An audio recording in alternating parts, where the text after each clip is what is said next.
So you're basically saying there won't be a middle class, and if there isn't going to be one, you may as well be on the rich end. That's correct. Of society. That's correct. Absolutely. And what most financial books say to you is live below your means. You know, don't have a cappuccino. If you have the opportunity, one of the lessons in the book is go back to school.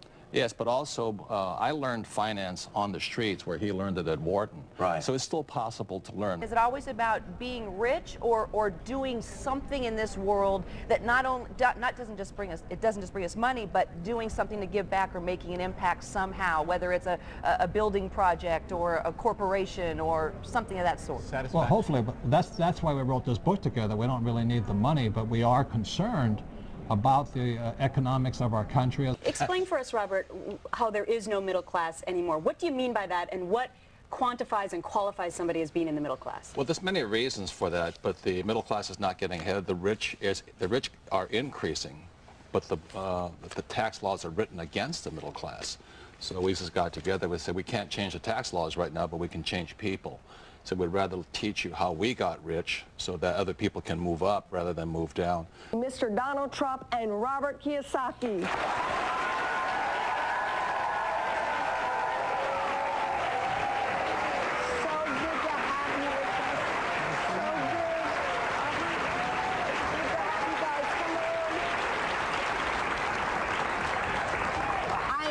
That you're with me.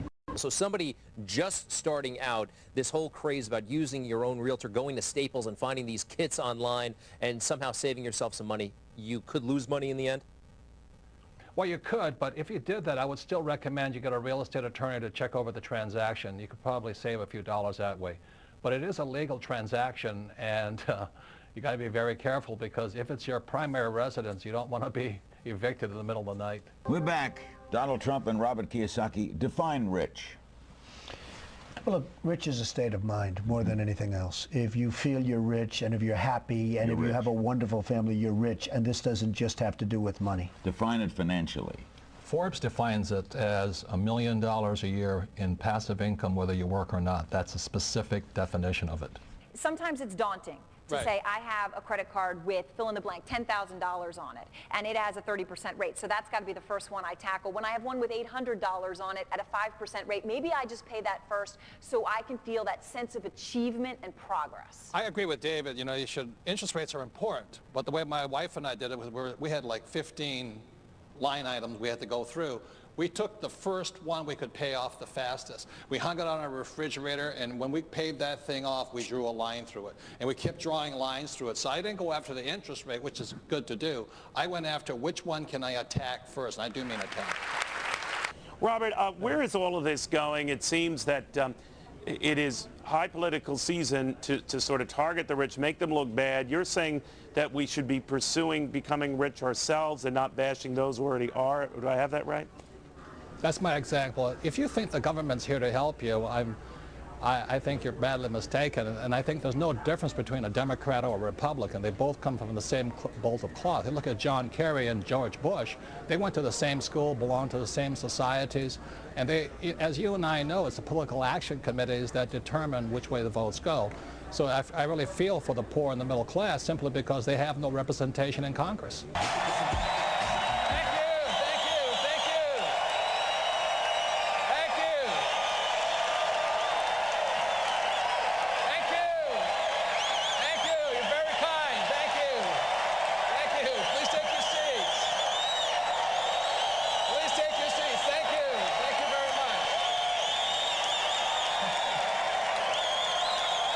In the world of business, it's another thing my rich dad pointed out to me. In the world of business, there are 4 types of people, and E stands for employee, S stands for small business or specialist, B stands for big business like Bill Gates, and I stands for investor. Our school systems do a pretty good job of educating us for here. So my poor dad always said to me, son, you go to school so you can get a job. So that's an employee's mentality. Good benefits, you know, 401k, retirement plan, blah, blah, blah. My mother, on the other hand, and I used to argue with my dad, I don't really want a job. And my mother would say, you know, don't argue with your dad. You know, so I don't want a job. I want to be independent. She says, why? I said, Mom, I want to be rich. My mother was a registered nurse, so she said to me, she said, son, the richest people I know are doctors. I said, yeah. So you should go to medical school and become a doctor, a specialist. You know, S stands for smart people, all this stuff. I said, Mom, there's only one problem. She says, what's that? Doctors are smart. She says, you have a good point there. You shouldn't do that. I was horrible in school. I'm Robert Kiyosaki, author of Rich Dad, Poor Dad. I'm sitting here with my youngest protege, the future. This guy is going to be bigger than Bill Gates or the guys at Google and all this. And this is young John Paul. We're in Texas. Yes. How old are you, John Paul? I'm 11 years old. 11 years old. And how old were you when you read Rich Dad, Poor Dad? I was about 7 years old. 7 years old? Yes. And have you read almost everything so far? Yes, just that. Have you I played think everything? Have you played my cash flow games? Yes, I have. Okay, now tell the people at home what you've learned so far that's different than what they teach you at school. Well, I learned just about, I learned business skills that I need, that you need in real life to succeed and to do well in business and investing. And I learned all the things that I know about money. That is my one source and the only source I need. Oh, no, that's not good answer, but there's other people. Well, there's a lot of people who want to help so-called the poor. The trouble is they don't know the poor. You know, there's no relationship. You know, I live in Arizona, Phoenix, and the people come from Scottsdale in their $3 million mansions, and they're trying to relate to a kid who can't get dental work done, or they don't have any food on the table. Well, my idea of working with the Boys and Girls Club is that let those people solve their own problems.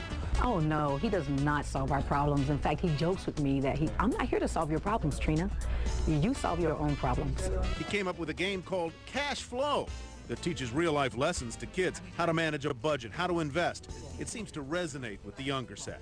You bought 1,500. No, you bought 150. How much is worth? When we met, I didn't have any money, and without her, I would never have completed a lot of my work because she was she is the strength behind me. And I fell back on her many times. I know she didn't marry me for my money, but she has really earned the right. She has her own corporation. She has her own accounts. I mean, she doesn't need me to take care of her. And I think that's really the freedom of the whole thing here.